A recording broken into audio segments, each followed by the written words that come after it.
Amém. O conselho principal, toda a atividade que nós temos, toda a ação que nós fazemos, toda ela, é no sentido de que o conselho de Deus, o projeto de Deus seja feito. Tudo assim. Nós que estamos aqui, o desejo sempre é pregarmos a palavra, para que em consequência, em decorrência da pregação da palavra, as pessoas que não estão ainda no reino de Deus possam vir para o reino de Deus. Então, um aspecto importantíssimo, fundamental, quanto a ministério. Nós nos envolvemos com a palavra e propomos a palavra e pregamos a palavra para que as pessoas venham para o reino de Deus. Esse é o primeiro momento daqueles que estão fora do reino de Deus. Então, só para lembrando, todos nós temos os nossos nomes escritos no céu. Teve 2 que não disseram amém. Com certeza, preste atenção, toda pregação é propiciar, permitir, propor às pessoas, para que as pessoas creiam e tenham, então, acesso ao céu e tenham seus nomes escritos no livro da vida. Isso é fundamental. E essa é uma face do ministério. Ministério de propormos, de pregarmos a palavra, propormos a fé, para que as pessoas venham, creiam e então se tornem participantes do céu. Isso é o ministério nosso. Nós, como igreja, nós aqui responsáveis pela pregação, e vocês, como igreja. Porque há de convir comigo que se você tem o seu nome escrito no céu, se você está de caminho para a glória, se você está nesse estado, é muito egoísmo, muito cômodo para nós deixarmos, já que resolveu o meu problema, deixo as pessoas que se ardam. Não é honesto, não é certo. E aí, então, a urgência de nós pregarmos a palavra. Verdade. Porque não tenhamos dúvida. Simples assim. Aquele que não crê, lembrando coisas fundamentais, só existe céu e existe inferno. Não há outra coisa. Não tem outra proposta. As propostas que se oferecem, elas são fraudulentas, está errado. Propostas outras, que não seja pela palavra de Deus, são fraudes. Então, dar a expectativa, por exemplo, de uma pessoa que ela possa ter uma outra oportunidade que não na sua vida é fraude. Não é honesto, não é certo. Nós que conhecemos a verdade, nós devemos sempre explicar às pessoas, pregar às pessoas, porque não há outra alternativa. Nós decidimos tudo aqui e agora. Ou nós nos relacionamos com o Senhor e temos uma aliança com o Senhor, e Ele sendo a vida eterna, e eu estando nele, eu tenho a vida eterna. E aí, então, eu estou resolvido, o meu problema está resolvido.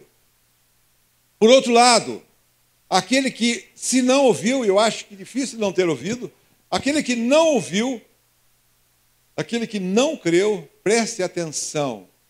Você não tenha dúvida, a palavra não tem outro caminho. O final é inferno. E aí alguém pode falar, e o mundo banaliza essa questão do inferno, dizendo que é uma atividade ou outra, é uma coisa simples. Fazem brincadeiras com o diabo, dizendo assim, de que aquelas coisas que costumeiramente a gente vê, assim, querendo mostrar de que o inferno não é uma realidade, não é verdade. Há pouco tempo atrás, acho que questão de um mês atrás, o Papa Francisco, ele declarou, eu já falei isso com vocês, ele declarou de que Adão e Eva não existiram, é isso mesmo, bem? Que Adão e Eva não existiram e que o inferno, e que o diabo, não tem fogo no inferno. Não sei aonde ele tirou isso. Presta atenção, propostas, olha que loucura, propostas para a cura das pessoas, de salvação, de solução para as pessoas, que não seja segundo o cânon sagrado, é fraude pura. Não tem jeito. Se eu propuser alguma coisa que não seja segundo a palavra de Deus, eu estou sendo fraudulento, eu estou sendo politicamente correto em falar coisas que você quer ouvir, só que, por outro lado, você está caminhando a passos largos para o inferno. Está louco? Não posso fazer isso.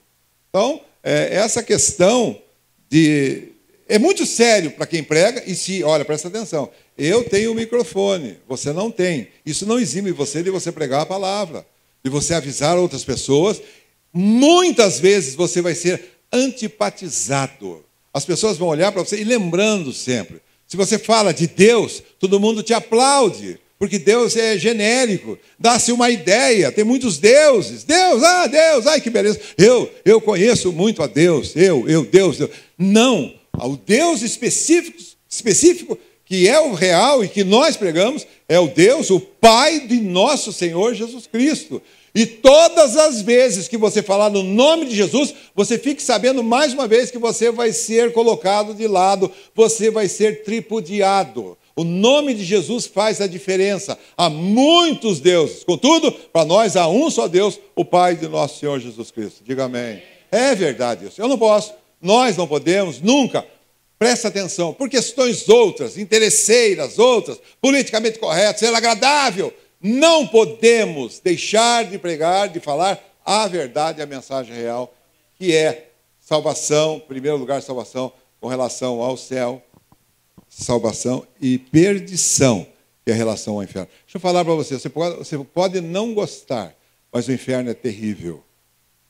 Assim como o céu, ele é incomensuravelmente melhor do que nós podemos imaginar. Nem olhos viram, e nem ouvidos ouviram, e não subiu ao coração do homem o que Deus tem preparado para nós. Rapaz, isso é fantástico.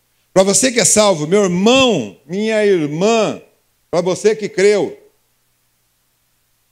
para você que o Espírito Santo testifica com o teu espírito que você é filho de Deus, para você, presta atenção, tudo que você possa imaginar do céu é menos do que realmente é.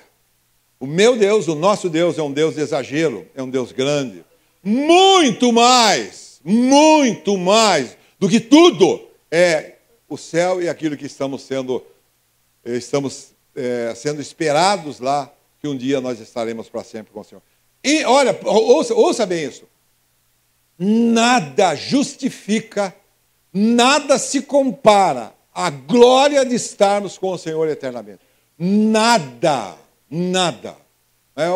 Eu gosto muito de música, assim, não sei cantar, não sei tocar, mas eu gosto de música. Eu consigo assim, entrar no embalo da música.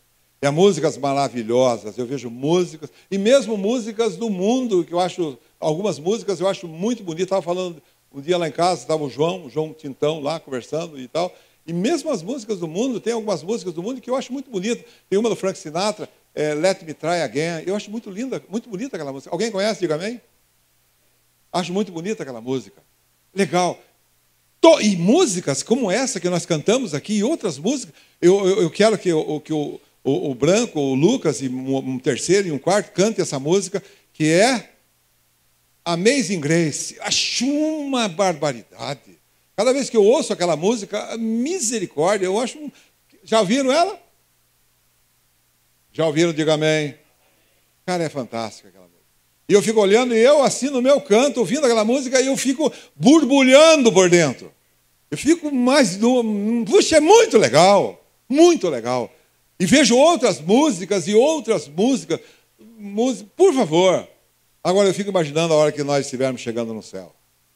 O coral de 1 milhão, você falou hoje, da garganta de um anjo, o coral de 1 milhão de anjos, meu Deus. Meu Deus. Concorda comigo que luz é maravilhoso? Luz não tem defeito, concorda comigo? Puxa vida, esses espetáculos pirotécnicos da passagem do ano são bonitos, tem tanta coisa bonita, essas fontes que são harmônicas, com música muito bonita. E eu vou te dizer que aquelas luzes que nós nunca imaginamos, cores que nós nunca vimos igual, sons que nunca nós vimos de tamanho impacto. Isso é o que nos aguarda nós que nós cremos. Pouco para você? Lucas, para mim é tudo, rapaziada. Por outro lado, muito mais, presta atenção, muito mais. O meu Deus, para mim, o meu Deus é um Deus exagero. Eu, em tempo algum, quando eu estiver lá, no ambiente celestial, em tempo algum, em minuto algum, eu vou ficar frustrado e como que pensando comigo mesmo, mas é só isso? É demais! Com certeza é demais. Eu não posso imaginar, mas eu sei que é. Por outro lado, o inferno também é terrível. E toda a pregação da palavra é para evitar que as pessoas sejam tragadas pelo inferno. E assim como o simétrico do céu é o inferno. Deixa eu te falar. As coisas que eu posso perceber no inferno, coisas assim dolorosas. Uma coisa, um sentimento para mim pavoroso, um sentimento de saudade, não? Saudade é uma coisa muito dura, não? A dor da saudade é uma coisa brutal. Não é verdade? E eu digo para você que o sentimento lá é um sentimento muito maior do que esse sentimento que nós experimentamos aqui. Coisas e coisas outras, inseguranças, medos, temores, decepções. Eu digo para você que, pela misericórdia, a essas pessoas que ainda não viram, ainda que eles nos tripudiem e acham que nós somos fraudulentos e queremos o benefício próprio com a pregação da palavra, ainda que as pessoas nos olhem dessa maneira, o evangelho tem que ser pregado, porque é a única maneira que tem das pessoas serem livres do inferno. Inferno é uma realidade. Um aspecto essencial também é lembrar que todos nós vamos morrer. Todos nós, mesmo jovens, jovenzinho, o jovem, ele tem a consciência de que ele não morre. Parece que essa realidade é para outras pessoas e não para ele. Mas a gente tem visto, no final do ano passado, uma pessoa conhecida, nossa, morreu de problema de coração, de uma hora para outra, gravíssimo, morreu. Repentinamente, morreu de repente. Eu estou falando, e aqui está ouvindo o marido dela que está aqui no nosso meio. Final do ano passado, eu acho que não foi final do ano passado, foi, Lucas? Não, bem, foi no final do ano passado. Final do ano passado, uma mulher de 21 anos, com uma filha pequenininha, toquinho de tudo. Foi em janeiro. 21 anos, uma menininha, de uma hora para outra essa mulher foi embora e morreu. A morte é uma realidade. A morte, ela está, muitos e todos dizem assim, uma certeza só é que eu vou morrer. A sua morte, por mais que você possa descartar esse assunto e não querer ouvir esse assunto, pessoas não gostam que eu fale, mas eu preciso falar. Ela é uma realidade. E eu digo assim para você, preste atenção, uma coisa que você não gosta de ouvir é com relação à árvore que vai dar a madeira do seu caixão. Branco, a árvore que vai dar a madeira para o seu caixão, será que ela já foi plantada? Será que ela está em algum lugar? Será que ela já foi cortada? Será que ela já foi beneficiada em tábuas? Será que já está em alguma marcenaria? Não, mas essa é reciclável. Ou ela estará já na funerária me esperando? Uma verdade. Quem é o cara que pode dizer onde está? Eu não sei que estágio está.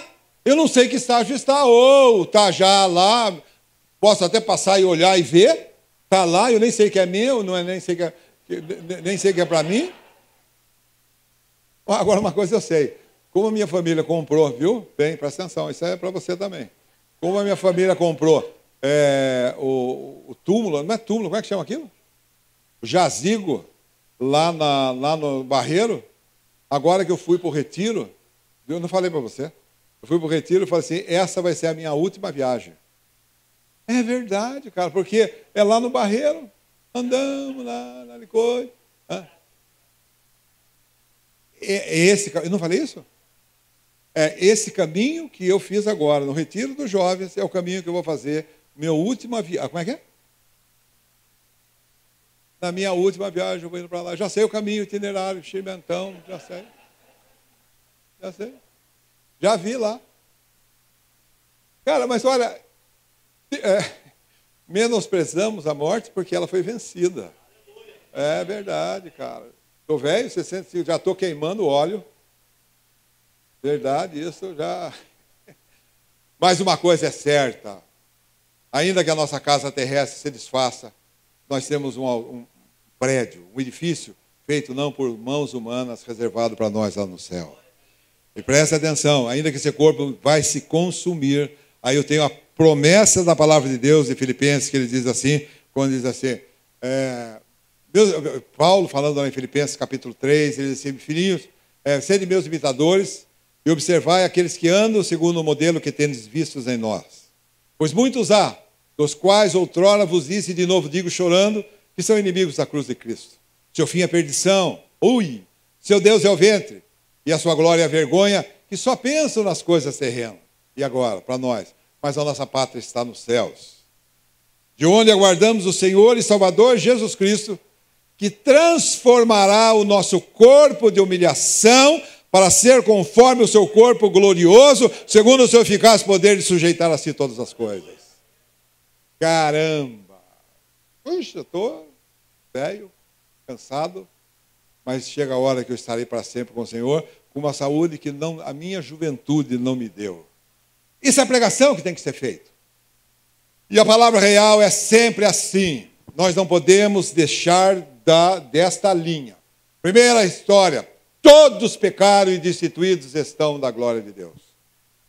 Todos. Isso significa que todos quantos estamos aqui e todos os outros que não estão aqui, todos os outros, todo mundo pecou e está destituído da glória de Deus. Está separado da glória de Deus. E que não tem recursos para reconciliar-se, ele mesmo, com ele, força dele própria, reconciliar-se com o Senhor. Não há jeito. Não tem condição. A ofensa ao Deus justo é uma ofensa que por nosso meio nós não conseguimos resolver. Não tem jeito. Nessas condições, todas as tentativas que os homens fizerem para resolver essa questão vão naufragar. Seja o que for, presta atenção. Seja o que for, vai naufragar. Se você imaginar de que você tem uma outra proposta que não seja o Senhor Jesus, vai naufragar. Presta atenção, é linear.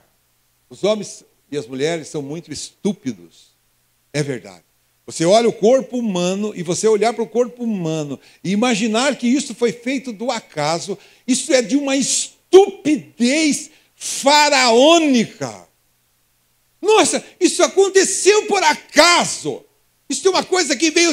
Cara do céu, é revoltante, rapaz. Acha que é assim. Que o homem veio do macaco, caramba. E que veio se ajeitando, veio se mudando, veio se arrumando, e deu no que deu. Caramba, olha o organismo humano. Você acha que nasceu do acaso? É muito estúpido. É demais de estúpido. Achar que isso é fruto da coincidência, do acaso, pelo amor de Deus, você está se excedendo. Inexcusável, diz a palavra em Romanos, inexcusável. Está aí, está na cara. Não quer acreditar, não quer crer, deixa para lá e aconteceu do acaso. Propostas que não foi, olha, e guarde isto, a única maneira, o Criador, Ele que teceu você no ventre da sua mãe, é verdade, teceu. Deus fez você no ventre da sua mãe. Você saiu desse, isso é acaso. Lucas, como é que pode uma coisa dessa, Lucas? E o povo sábio, segundo esse mundo, o povo sábio acha que isso é não é nem a cereja do bolo, é a pedra, é a joia da coroa da rainha. Acha que isso é normal, que aconteceu do acaso e foi por isso mesmo e aconteceu. Você não se acha minimamente estúpido para você crer dessa maneira? Você está louco. E aí, o Deus Todo-Poderoso que fez, Ele diz na sua palavra que todos são maus. E de que o homem não consegue se reatar com Deus e se reconciliar com Deus. E de que a única maneira que é possível é que ele venha a crer no sacrifício de Jesus. Lembre-se disso. De que se houvesse um outro caminho para que nós fôssemos salvos, Deus não precisaria ter determinado que Jesus viesse e morresse no seu lugar. Teria uma outra oportunidade, seja de obra, seja de bondade, seja de educação, seja o que for. Então, por que ele vir? Ele veio porque é o único meio, o único nome que importa que sejamos salvos. Diga amém. Amém. Todos separados de Deus, todos. Só falta aquele ditado também tão bobinho, só falta ele se converter. Já ouviu isso? O branco é tão bom, ele canta tão bonito, mas só falta se converter. Rapaz, falta tudo. Falta tudo. O que ele tem não serve para nada. Muito bem educado. Mas não resolve o seu problema de cruzar a fronteira celestial. Chega na fronteira, chega lá na alfândega celestial, não passa, fica lá retido. Não adianta. Todas as propostas, presta atenção, não resolve. Diz a palavra de Deus, Silma, presta atenção.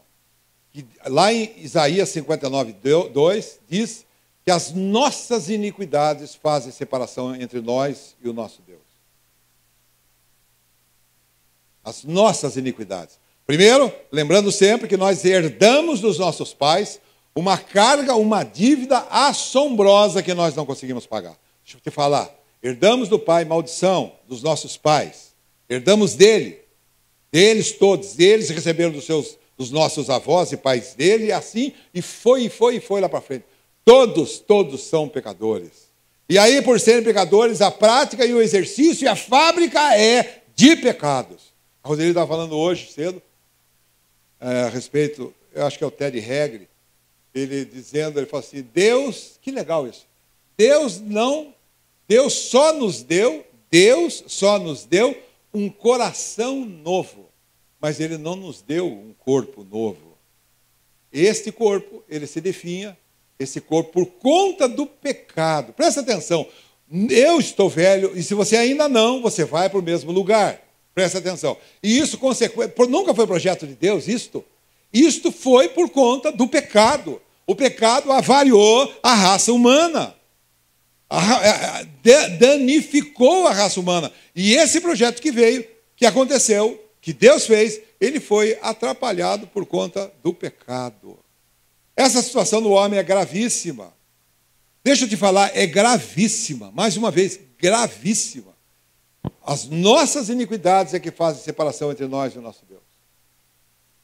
Não conseguimos, nós, por meio algum, nós conseguimos. Tem 2 textos da palavra, abra aí, por favor, Romanos, capítulo 4. Eu queria que vocês fizessem um exercício comigo, tá bom? No começo, há muitos anos atrás, muitos de vocês nem tinham nascido, nós compartilhávamos estudo da palavra de Deus, Romanos, capítulo 4. Nós compartilhávamos a palavra de Deus. E quem se lembra de porta, caminho e meta? Alguém se lembra? Alô, pessoal? Alguém se lembra? Ninguém se lembra? Lembra, Walter? Não? Lembra? Então por que não disse amém? O que é? Não. Há muitos anos atrás, você se confundiu. Há muitos anos atrás, isso nos anos de 88, eu acho. Nós tínhamos uma ênfase muito grande com relação ao estudo da palavra de Deus, com relação à porta, caminho e meta. Ninguém se lembra dessa... Porta, caminho e meta. Princípio, meio e fim. Porta, caminho e meta. Então, toda a questão do empreendimento de Deus na vida dos homens, ele se expressava em porta, caminho e meta. Eu queria que você analisasse, eu queria que você pensasse um pouco, tá bom? Dalva, eu estou sentindo que você está com sono. Então, acorde, porque eu estou num esforço miserável aqui, não é para dormir, não é para fazer o velho dormir, não. Vamos acordando aí, vamos acordando vocês aí, rapaziada. Lá, tá bem? Você está acordado, filha? Por favor. Eu vou trazer, vocês estão duvidando, mas eu vou trazer. Eu vou trazer uma metralhágua aqui. Vocês estão duvidando, mas vocês esperem, aposte nisso. Eu vou trazer. Eu já fiz isso há muitos anos atrás. Há muitos anos atrás, é verdade, eu tinha um revolvinho d'água. E eu pregava debaixo aqui, e eu saí, e o irmão abriu a boca, caramba. Mas é verdade, não é mentira, não é. Ele abriu a boca, se ele abrisse mais um pouco, ele deslocava o queixo. Pá! E eu, numa perícia que eu não tenho, eu alvejei na garganta dele, assim, de longe. Tchá! O Paulo Rocha. Quem conhece o Paulo Rocha foi o Paulo Rocha, que eu alvejei na campainha lá da garganta dele lá. Por favor, estamos aqui correndo. Ainda tem meia hora para nós falar. Eu acho que não falo isso, acho que falo sim. Não vou perder meu tempo, não. Presta atenção. Por favor, se liga aí, se liga aí. E aí, então, toda a palavra era com relação a esse caminho, ao encaminhamento. Princípio, meio e fim. Você, aonde tinha o princípio... Esses dois textos, eu vou te dar 1 minuto. João Jambeiro, vamos abrir a cabeça, camarada, porque não fique só... Então, vamos abrir a cabeça aí. Romanos 4,16. Eu falei João, não, Romanos. Falei Romanos. Eu falei Romanos 6? Então apaga. Romanos 4. Primeiro 4, 16 e depois junto 5, 1 e 2. Mas vamos devagar. Eu vou ler e eu quero que você reflita sobre. 4,16 diz assim: portanto, é pela fé, para que seja segundo a graça, a fim de que a promessa seja firme a toda a descendência, não somente a que é da lei, mas também que é da fé, que teve Abraão, o qual é pai de todos nós. Esse é o primeiro texto. O segundo é Romanos 5, 1, um pouquinho adiante. Diz assim: tenho, pois, 1 e 2. Né? Diz assim: sendo, pois, justificados pela fé, temos paz com Deus por meio de nosso Senhor Jesus Cristo, mediante quem obtivemos entrada pela fé a essa graça, na qual estamos firmes e nos gloriamos na esperança da glória de Deus. Todo projeto, presta atenção, do reino de Deus. Primeira história. Todos estão apartados de Deus, diga amém. Todos estão apartados de Deus. Não é religião, não é educação, não é o que quer que seja, está separado de Deus. Aí é o seguinte, o plano de Deus em Jesus, ele contempla aqui está a espinha dorsal do Evangelho. E eu fico pensando assim, primeiro, só para vocês saberem, Romanos foi escrito por Paulo, me dá a impressão que é na terceira viagem de Paulo. Ele escreveu na casa de uma pessoa que se chamava Gaio, hospedeiro dele, escreveu pela mão de Tércio. Me parece que o correio dessa carta foi uma irmã Febe. E eu fico pensando, Paulo não estava em Roma, presta atenção. Lucas, o evangelho é extremamente simples.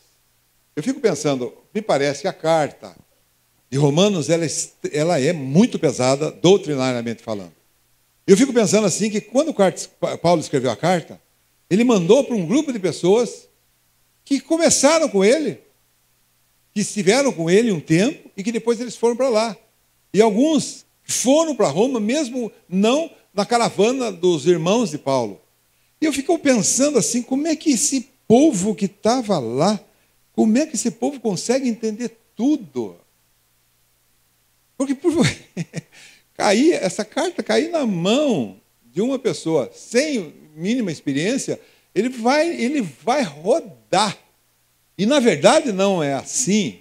E aí vale-se esta mensagem agora, essa palavra para todos nós. O evangelho é extremamente simples.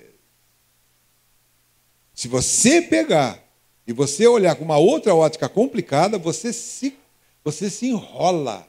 Isso muito claro. Esta carta é uma carta, foi uma carta que foi mandada para eles lá em Roma. E esse pessoal chegou, eu imagino que não numa luz tão clara quanto essa, num bandinho lá, eles tiveram entendimento dessas coisas, essa carta perdurou e existe por todo esse tempo. Me parece que esses dois textos estão aqui, toda a mensagem do Evangelho.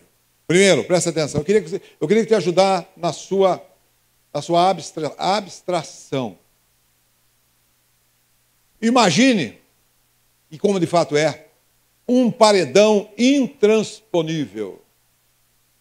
O que é um paredão intransponível? Não tem como passar certinho. Como é que é esse paredão, Ana da Dinda? Como é que você vê esse paredão? Imenso, enorme. Chega nas nuvens? Eu acho que passa das nuvens. E essa é a nossa situação, a dificuldade que nós temos que superar para nos relacionarmos com Deus. Falamos hoje de herança, falamos hoje de promessa, nos cânticos que nós cantamos aqui. Veja bem, a promessa ela está depois desse tremendo Franco, obrigado, viu? Deus abençoe. Vai trabalhar, filho. Vai em paz. Amo você, viu? Está fugindo muito daqui, viu? Vê se volta mais, viu? Presta atenção. A minha herança, entenda isso como céu, promessa de Deus, ela está depois desse paredão. Ela está lá para mim. E eu estou para cá. As nossas iniquidades é que fazem separação entre nós e o nosso Deus. Não tem jeito de eu passar. Não dá. Você olha, não tem condição. Ela é toda ela escarpada, deve ser essa palavra. Ela é escorregadia. E ela tem talvez a inclinação negativa. Sabe o que é a inclinação negativa? Por exemplo, essa parede é uma inclinação, diria assim, 0. Se ela estivesse ligeiramente para lá, a inclinação dela seria positiva, favorável a você. Se ela for aquém, é inclinação negativa. Entenderam isso? Inclinação negativa. Fica mais difícil você superar? Um penhasco absurdamente grande e com uma inclinação negativa. Dá para passar? Não tem jeito. Não tem condição. Esse é o estado do homem. Esse é o estado do homem. Só que, neste paredão, Deus criou uma porta estreita no pé dela. Aquela porta. E esta porta, João 10 diz que Jesus é a porta. Esta porta, ela dá acesso ao túnel que supera e que permite de você sair do estado que você está a você chegar à herança reservada para você no céu. Diga amém. Certo isso? Então vamos entender as coisas. O túnel que está ali dentro dessa muralha, na base dessa muralha, estreita, esse túnel é Jesus. Ele é a graça de Deus. Diga amém. No meio desse paredão é o meio que eu tenho de superar e passar aquela dificuldade e entrar na minha herança celestial. Diga amém, rapaz. Fernando, está entendendo, Fernando? Este túnel, você chame esse túnel de Jesus, é a graça de Deus.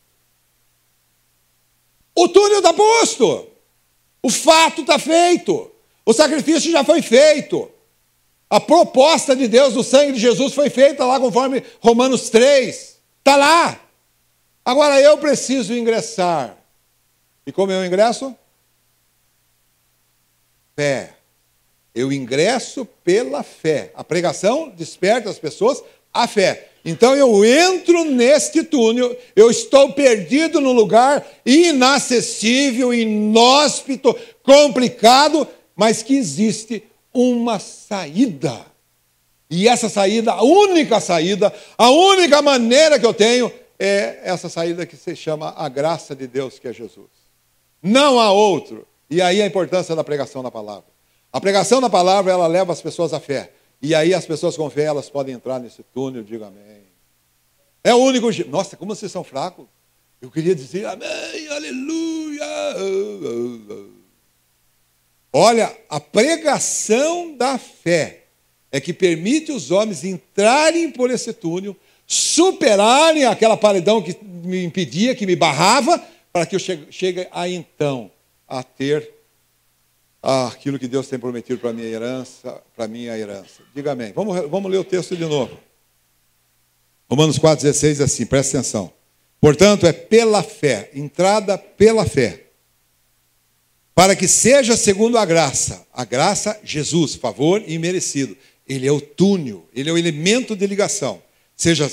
Vou repetindo. Portanto, é pela fé, para que seja segundo a graça, a fim de que a promessa seja firme a toda a descendência, não somente aos que são da lei, mas também é da fé que teve Abraão, o qual é o pai de todos nós. E corroborando com isso o texto de 5:1-2, principalmente o 2, assim, mediante quem, Jesus, obtivemos a entrada pela fé. Entrada, olha, o avanço, a autoridade, a ousadia, o atrevimento é pela fé.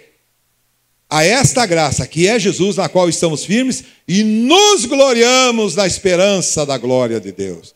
Diga amém, rapaziada.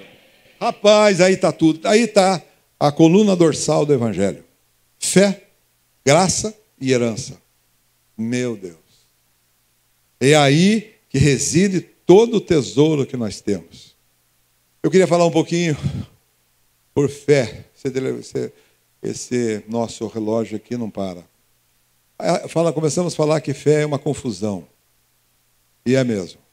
Eu queria, hoje, preste atenção, eu não sei se vai dar tempo, mas vai dar tempo. Eu queria que você prestasse atenção nisso, porque é chumbo grosso. Estou falando de fé. Pessoal lá do fundo, estou falando de fé.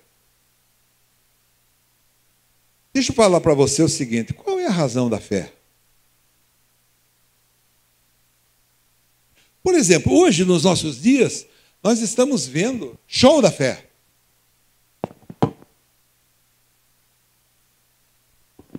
A fé é show. Por que Deus cura?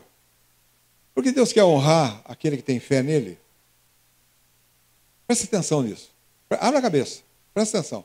Por que Deus cura? Se você pegar o Evangelho, os Evangelhos, já falei isso com vocês, um dia eu vou voltar a falar sobre isso aí. Há duas faces principais do Evangelho, aquilo que Jesus fez. Uma que Jesus pregava a palavra, o reino de Deus, a maneira, a conduta que as pessoas deveriam ter à luz do Evangelho. Mas Jesus fez milagres. Por que Jesus fez milagres? Qual o propósito que Jesus fez milagres? Ele se compadeceu das pessoas? Alguém fale, ô pessoal do fundo, Fábio Saad, caramba, abra sua boca, caramba. Porque o fato de Jesus fazer milagres é porque ele se compadeceu. Por quê? É isso. Olha, os milagres de Jesus e de todos os outros, se você pegar em Atos 19:11, 19 de novembro, para você não esquecer, você vai ver que Paulo fazia milagres extraordinários. Por quê? E é exatamente isso que a Dinda falou. Os milagres têm um objetivo de que as pessoas venham a entender e crer que Jesus é o Cristo, o Filho de Deus, e por conta dele ser o Filho de Deus, Deus verdadeiro, ele tem todo o poder para arrumar todas as coisas. Esse é o objetivo do milagre. Mas milagre não é show. Eu gosto de milagre, viu? Eu não tenho nada contra alguém cego ver. Tem? Você tem, Lucas? Eu não tenho, não. Eu não tenho nada de ver uma pessoa doente ser curada. Não, por favor. Eu não sou contra, não. Mas precisamos entender algumas coisas importantes. Nós precisamos entender algumas coisas fundamentais. O milagre não é show. E mesmo, olha só, você pode entender que foi a misericórdia de Deus para resolver um problema da pessoa. Isso eu considero como fé secundária. Você nunca ouviu esse termo, mas ouça agora. Eu considero isso como fé secundária. Lucas, presta atenção. André, presta atenção. O que eu entendo como fé secundária? Pode ser visto como mimo de Deus, pode ser visto de algumas formas, mas ela não perde o sentido real do que é a intenção de que o milagre aconteça. De todos os milagres, você concordaria comigo que o maior de todos eles é um morto ressuscitar? Você concorda comigo? Por exemplo, um cego que vê, os olhos estavam falidos e ele passou a enxergar. Foi restaurado um órgão. Mas considerar que o morto ressuscitou, aí o milagre é embaciada. Alguma coisa contra? Então nós estamos de acordo aqui de que me parece, eu acho que você concorda, que o maior de todos os milagres é o morto reviver. E apareceu muitos outros tantos e tudo mais. Pergunta para mim, Lucas, você crê que Deus ressuscita os mortos para continuarem vivendo aqui? Sim, não me interrompa, por favor. Depois falaremos em casa. Tá bom, então fale.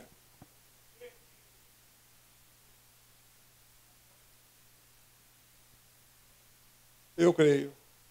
Eu creio sim. Mas entenda que me parece que esse é um milagre oriundo de uma fé secundária. E o que eu estou dizendo como fé secundária? Existe uma fé prioritária. Existe um milagre maior do que ser curado, mesmo de um morto que ressuscitou. Vocês concordam comigo que Lázaro, ele foi ressuscitado, segundo a palavra de João 11, e não foi fantástico? E não foi legal? Um homem que estava podre há 4 dias. Ô André, 4 dias fede muito, não? Muito. Está tudo cheio de coró. É mesmo? Coró pelo nariz, pelas orelhas, por tudo, é? Fedido, é? Um homem nesse estado, 4 dias depois da sua morte, Jesus, para mostrar que ele era o Filho de Deus, ele ressuscitou Lázaro. Fantástico isso, não? A uma só voz, eu fico imaginando o rebuliço que deve ter havido ali.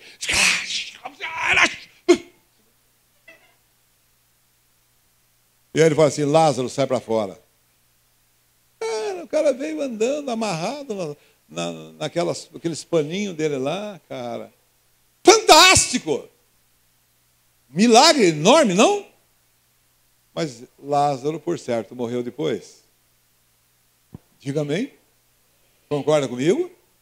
Concorda comigo? Eu digo que milagres oriundos dessa fé, eu diria que isso é secundário, porque é efêmero. O que é efêmero? Eu não vi nada. Passageiro. É menor. Eu quero dizer o seguinte, dos milagres há um maior do que esse que nós vemos. Não é o show, não é a aparência, não é o vedetismo, não é o estrelato, mas tem um sentido o milagre. É trazer os homens para o caminho e mantê-los lá. Caramba! Aí sim. Eu digo que essa é a fé prioritária. É a pregação que traz os homens que não estão no reino de Deus para o caminho e mantém-os lá. Eu digo, essa é a fé genuína. Eu gosto, a minha vida. Diga. Toda ação de Deus, no sentido de buscar pessoas para trazer para o seu reino. E mantê-los lá.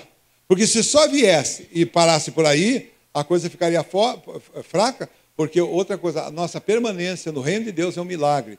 Eu não consigo me permanecer no meu esforço, na minha educação, no meu cuidado, na minha disciplina, eu não consigo. Eu preciso de algo maior, e eu digo para você que esse é o milagre real.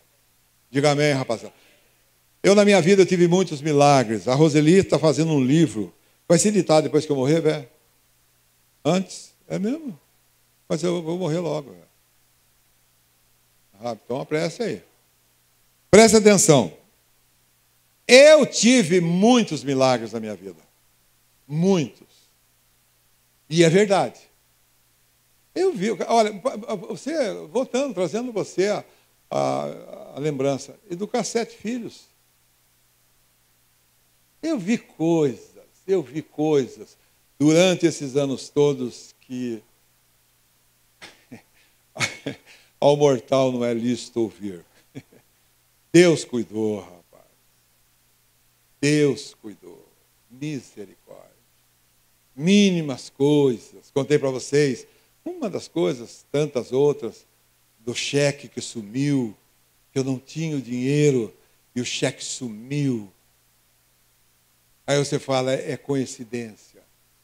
E eu digo para você, pense você assim, eu não penso assim. As coisas que vi na minha vida, hoje, na altura que eu estou na minha vida, eu digo para você que eu vi, eu seria um estúpido para dizer para você que eu não tivesse visto, eu vi o Senhor. Luta, e nas lutas foi que eu vi o Senhor.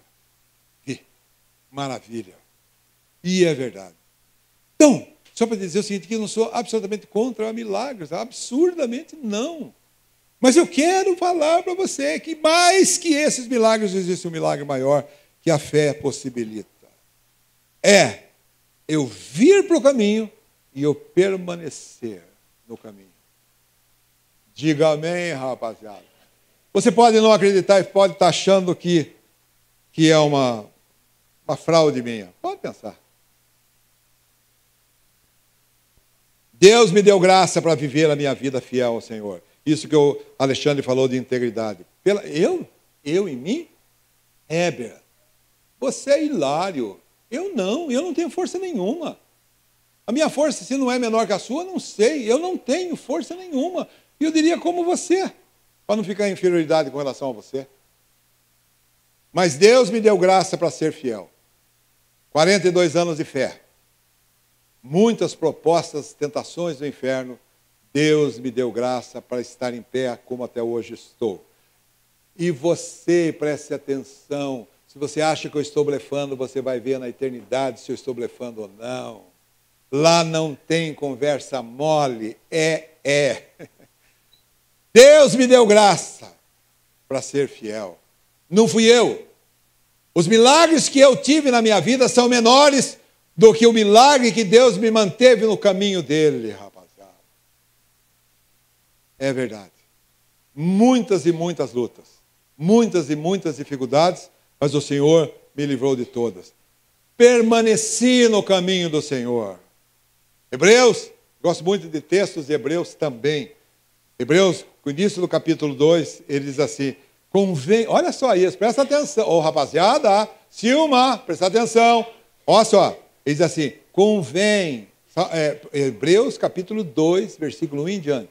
Convém atentar com mais diligência para as coisas que temos ouvido.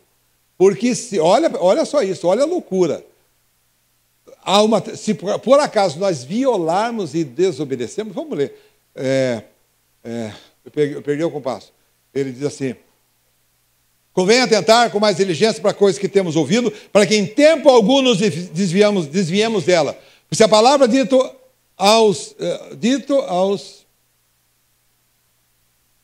se a palavra dita pelos anjos permaneceu firme, e toda violação e desobediência mereceu justa retribuição, como escaparemos nós, se negligenciarmos tão grande salvação?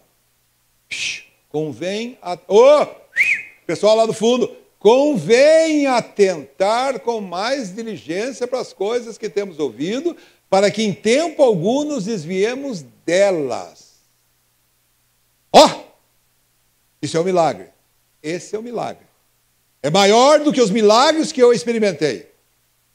Hebreus capítulo 3, versículo 12 a 14. Dá um começo para mim. Convém? Não, isso convém atentar, não.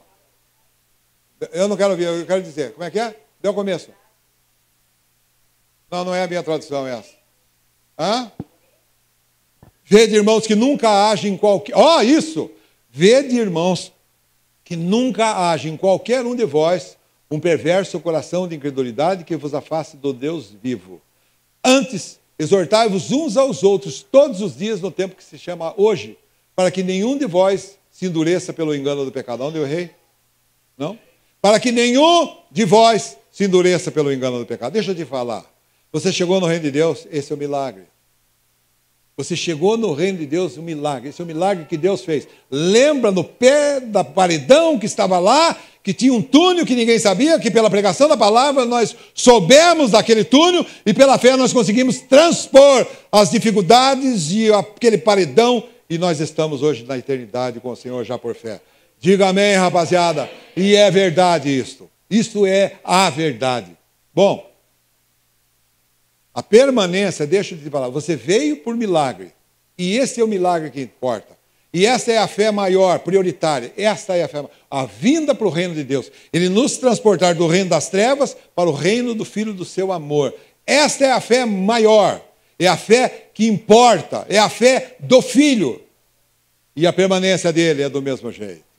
Gente querida, se não for por ele, não há meio. Eu tenho uma preocupação. Eu tenho uma preocupação com vocês, que é o seguinte, vocês que estão ouvindo aqui hoje, aí você pega e você não dá crédito à pregação e à palavra de Deus. E aí, em pouco tempo, você vai arrumar uma desculpa simples assim e vai dizer assim, não é bem assim como ele falou, que eles estão falando, eles são exagerados naquilo, não é bem desse jeito. Deixa eu te falar. E aí você vai caminhar por um caminho que não é assim. A permanência no reino de Deus, no caminho do Senhor, é a fé do Filho que me garante. São fé que realmente importa. Diga amém, rapaziada. Olha o que eu estou falando. Eu tive milagres na minha vida, mas eu estou dizendo nesta noite, de que os milagres da minha vida eram oriundos de uma fé. Agora há uma fé essencial muito maior, que me mantém no caminho, que me trouxe para o caminho, que me mantém no caminho e que vai me levar até a glória.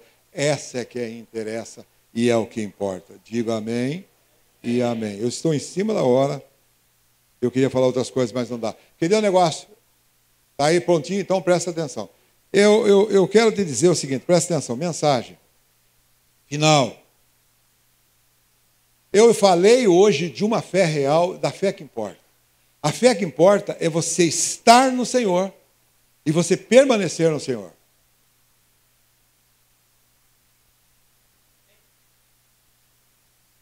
Olha, eu vou repetir, isso é essencial. Olha, a fé não é para simplesmente... Olha, eu sou favorável, quem está com doença, está complicado, eu sou favorável que tenha cura e oro por isso.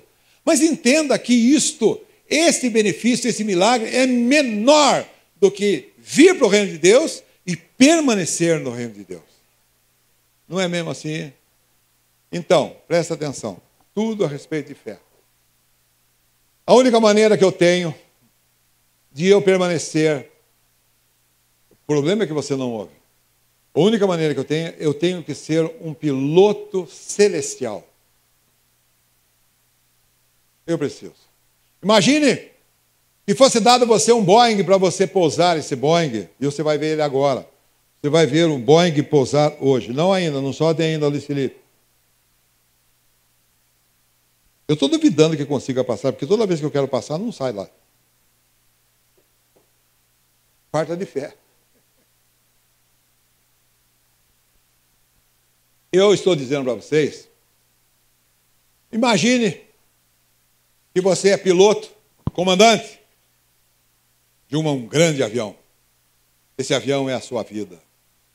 Para você, mais importante do que seja qualquer companhia aérea é a sua vida. Diga amém. Não é mesmo? Aí você tem a atribuição de comandar e de aterrissar o seu Boeing e o seu avião no céu. Como é que você vai fazer? Você vai debicar? Que nem uma pipa vai debicar? Vai afundar ela? Olha o que você vai fazer. Você precisa ter destreza, você precisa ter habilidade para você colocar esse Boeing, que é a sua vida, no aeroporto celestial. Diga bem, rapaziada. É isso que precisa. E é isso que precisa a fé do filho. E a fé do filho, lembramos de começo, que ela vem pelo conhecimento da palavra. E é pelo... rapaziada, abre o coração. O conhecimento da palavra que me faz um exímio piloto para eu chegar no céu. Só que, como você vai ver agora, você vai ver que você, em dado momento da sua viagem, isto é, da sua vida, você não vê nada. Você tem perguntas que não têm respostas. E o seu avião está chegando no aeroporto. Caramba.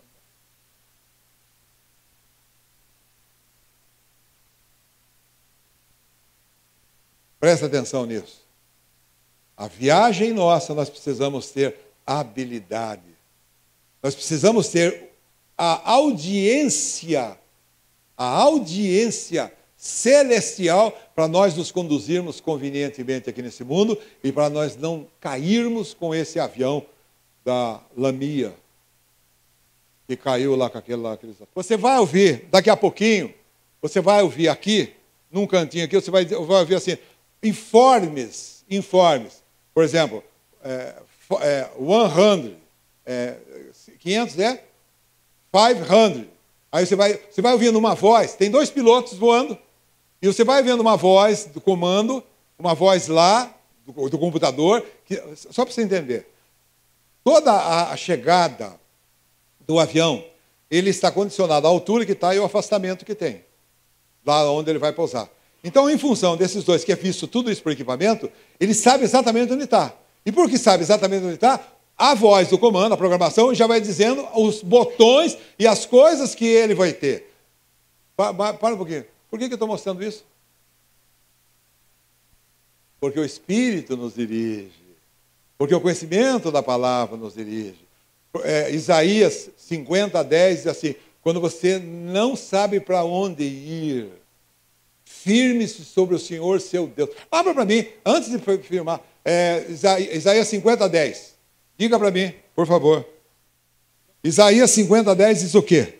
Alguém sussurre para mim que eu transmito. Diga lá, Eduardo. Quem entre vós teme o Senhor e obedece a palavra do seu servo? Olha, quem dentre vós? Quem é que teme o Senhor e obedece? Entenda isso, que é uma obediência à palavra de Deus. Continue. Que aquele que anda no escuro e que não tem luz alguma, que é a história dos pilotos aqui, o que ele tem que fazer? Confie no Senhor, seu Deus, e dependa, repita de novo. E dependa do seu Deus. Então presta atenção. Você vai ver que a visão, primeiro, duas coisas que eu quero que você note. Primeiro, a escuridão que está. Eles estão chegando de noite, me parece que é de noite. Eles vão pousar no pouso, dá para ver que é de noite. Oi? Lá era só aquilo? Não, mas de manhã, quando pousou, estava noite. Seja como for, não via nada, não estava vendo nada. Veja se na sua vida não é desse jeito. Você chega e você não tem nem por onde sair. E aí a recomendação lá daquela programação que havia, daquele sistema lá que havia de computador lá, ele ia dizendo para a pessoa, faz isso, faz isso, faz isso, faz isso, faz isso, e chegou e pousou. Isso é um paralelo com relação à nossa vida com o Senhor. Eu devo ouvir toda a orientação de Deus, quando mesmo não há nada que eu consiga enxergar, que se eu ouvir, se eu obedecer, e se eu fizer segundo a palavra que está escrito, a minha recomendação e a minha orientação, eu vou pousar e eu vou ter sucesso em nome de Jesus. Chega o rei, vamos embora. Pague tudo. Eu acho que era...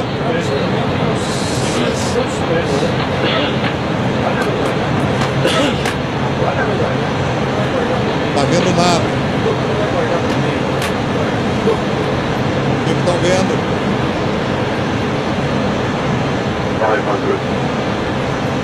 500. Olha a orientação.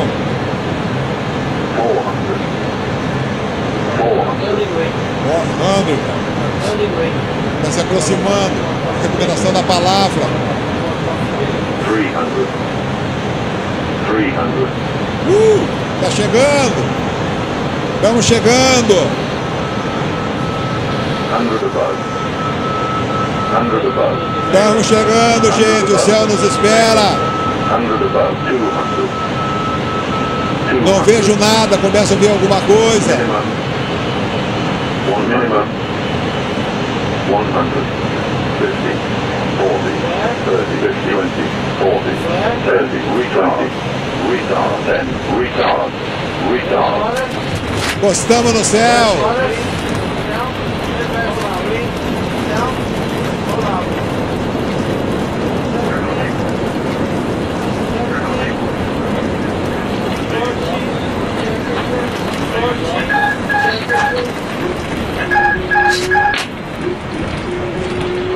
Aleluia. Acabou. Graças a Deus. Essa é a nossa história. Eu não vejo nada. Essa é a fé do caminho. Eu não vejo nada. Mas eu ouço a voz, a porta de entrada que Eclesiastes fala. Eu ouço a voz, a recomendação de Deus, mas eu não vejo nada. E eu só vou obedecendo, e eu vou me aproximando, e vou chegando, e eu vou pousar na eternidade, cara. Que seja você assim como eu. Que o Senhor te abençoe.